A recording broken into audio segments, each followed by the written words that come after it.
The Joint Congressional Committee on Deficit Reduction has just 3 days to reach a deal eliminating at least $1.2 trillion from the nation's debt, using some combination of cutting spending and raising taxes.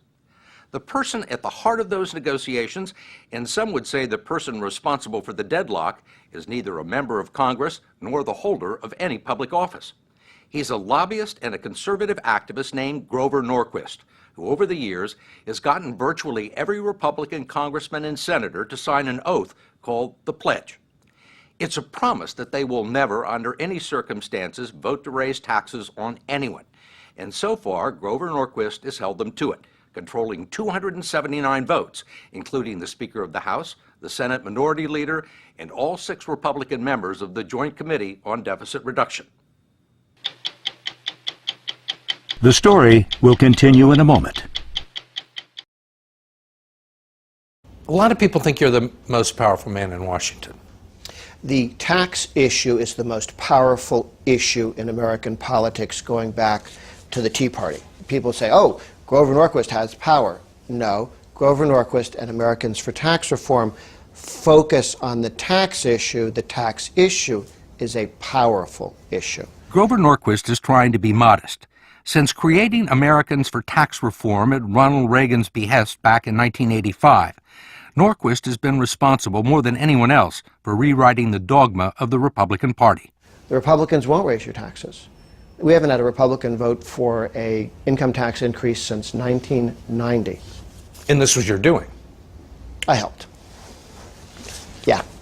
It began with a simple idea of getting Republicans all over the country to sign an oath called the Taxpayer Protection Pledge, promising their constituents that they would never, ever vote for anything that would make their taxes go up. Speaker Gingrich's tax pledge back in 1998. And once they signed the pledge, Grover Norquist never forgets. The more signatures he's collected, the more his influence has grown. I think to win a Republican primary, it is difficult to imagine somebody winning a primary without taking the pledge. The signatories not only include more than 270 members of Congress, but all of the Republican presidential candidates with the lone exception of John Huntsman. Okay, folks, we want to get going? All that leverage has made Norquist's Wednesday breakfast meetings a must-attend event for Republican operatives fortunate enough to get an invitation. David Keene, the president of the National Rifle Association, was there the day we attended, along with conservative columnist John Fund. This is the Grand Central Station of the conservative movement. We were told it was the first time cameras have ever been allowed into the weekly off-the-record strategy session. Our approach is going to be to just simply drill away every day. People from Capitol Hill, House and Senate, think tanks, Tea Party groups, business groups, everybody who wants the government to be smaller and everybody who wants the government to leave them alone. I intend to win. I intend to be part of the whole effort to crush the other team. Grover Norquist has been called both the dark wizard of the right's anti-tax cult and the single most effective conservative activist in the country. He is a libertarian ideologue who believes that Washington is controlling our lives through the taxes it raises to fund big government. And he said that he wants to shrink it to the size where it could be drowned in a bathtub. You want to drown it in the bathtub? No, we want it down to the size to where it would fit in a bathtub. And then it could worry about what we were up to. I mean, you did say that your ultimate ambition was to chop it in half and then shrink it again to where we were at the turn of the century. You're talking about 1900, not 2000. Well, I think 8% of GDP. Yeah, we function in this country with government at 8% of GDP for a long time and quite well. That was before Social Security, it was before Medicare, it was before welfare assistance, unemployment assistance. Is that the federal government you envision? Each of these government programs was set up supposedly, in name, to solve a problem. Okay, do they solve the problem? Could the problem be better solved through individual initiative? I mean, I think we found under welfare that we were doing more harm than good. Do you feel the government has any obligation to the poor or the elderly or the unemployed? Yeah, it should stop stepping on them, kicking them, and making their lives more difficult. Norquist claims he got the idea to brand the Republican Party as the party that would never raise your taxes when he was just 12 years old and volunteering for the Nixon campaign. He says it came to him one day while he was riding home on the school bus. If the parties would brand themselves the way Coke and Pepsi and other products do, so that you knew what you were buying, at quality control. I vote for the Republican, he or she will not raise my taxes. I'll buy one. I'll take that one home. So this is about marketing. Yes, it's a part of that. Yeah, very much so. But Norquist says the success of any product requires relentless monitoring and diligent quality control to protect the brand, whether it's Coca-Cola or the Republican Party. Because let's say you take that Coke bottle home, and you get home and you're 2/3 of the way through the Coke bottle, and you look down at what's left in your Coke bottle, there's a rat head there. You wonder whether you buy Coke ever again. You go on TV and you show them the rat head in the Coke bottle, you call your friends and tell them about it, and Coke's in trouble. Republicans who vote for a tax increase are rat heads in a Coke bottle. They damage the brand for everyone else. There's nothing in the federal Grover Norquist is not interested in compromise. He likes things ugly and takes no prisoners. Those who refuse to sign the pledge or backslide are subjected to primary fights against well-funded opponents backed by Norquist. These are people in North Carolina who voted for a tax increase when they said they wouldn't. And down here in blue is which ones were defeated in the next election. Is there any set of circumstances in which you would condone a tax increase or release people from the pledge? The pledge is not to me, it's to the voters. So an elected official who says, I think I want to break my pledge, he doesn't look at me and say that. He looks at his voters and say that. That's why some of them look at their voters, don't want to say that, and they go, well, how about you? Could you release me from my pledge? No, I can't help you. You didn't promise me anything. But you're the keeper of the pledge. We remind your voters that you took the pledge. You are the That's ones true. that are going to retaliate if they break the pledge. Oh, no. The voters will retaliate. We may inform the voters. But let's say the voters Inform the all voters wanted- with hundreds of thousands of dollars in campaign or educational 19 expenditures to point out the fact that they broke the pledge. if necessary. I mean, you make it pretty clear. If someone breaks the pledge, you're going to do everything you can to get rid of them. To educate the voters that they raise taxes. And again, we educate people To get rid of them. to encourage them to go into another line of work, like shoplifting or bank robbing, where they have to do their own stealing. You got them by the short hairs. The voters do, yeah, And they have to march in lockstep with Grover Norquist. with the taxpayers of their state.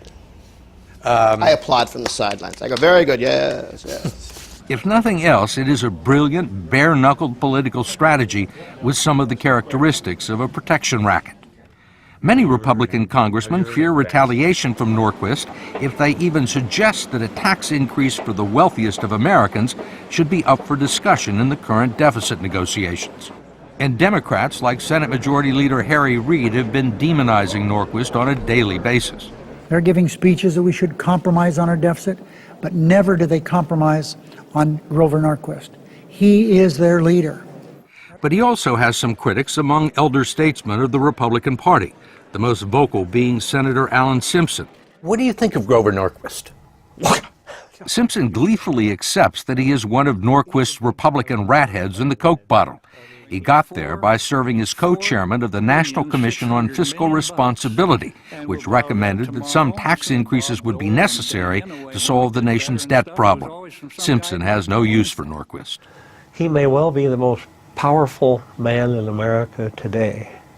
So if that's what he wants, he's got it. He megalomaniac, egomaniac, whatever you want to call him, if that's his goal, he's down near there, and he ought to run for president because that would be his platform. No taxes under any situation, even if your country goes to hell. Simpson also wants to know where Norquist and Americans for Tax Reform, with its multi-million-dollar budget, gets its money. When you get this powerful, and he is, then it's where do you get your scratch, Grover? Is it 2 people? Is it 10 million people? The American people demand to know where you get your money, Grover Babe. But under federal law, Grover Babe, as Simpson calls him, and Americans for Tax Reform, a nonprofit organization, aren't required to disclose the identity of its contributors. So the finances of a group that demands transparency in government are opaque. Norquist says the money comes from direct mail and other grassroots fundraising efforts, but a significant portion appears to come from wealthy individuals, foundations, and corporate interests. In the interest of transparency, would you disclose your major donors? I would not, I don't know, hadn't thought of it. it doesn't really matter because what we do is what we do. I guess I would argue, thinking back on it, we've had times when people who are contributors to us were literally threatened by senators and congressmen. So you're protecting the corporate interests from harassment and threats? No, I'm protecting me and anyone who wants to participate in American politics. You don't want people threatened because they want to fight against higher taxes. Over the years, some of his group's lobbying activities have stretched into areas that are not generally associated with preventing tax hikes. He's lobbied the State Department on behalf of the controversial Keystone Pipeline and has dipped into areas like communications law, raising suspicions that the Leave Us Alone coalition includes a lot of wealthy and powerful interests. His reputation also took a hit a few years ago because of his close association with disgraced lobbyist Jack Abramoff.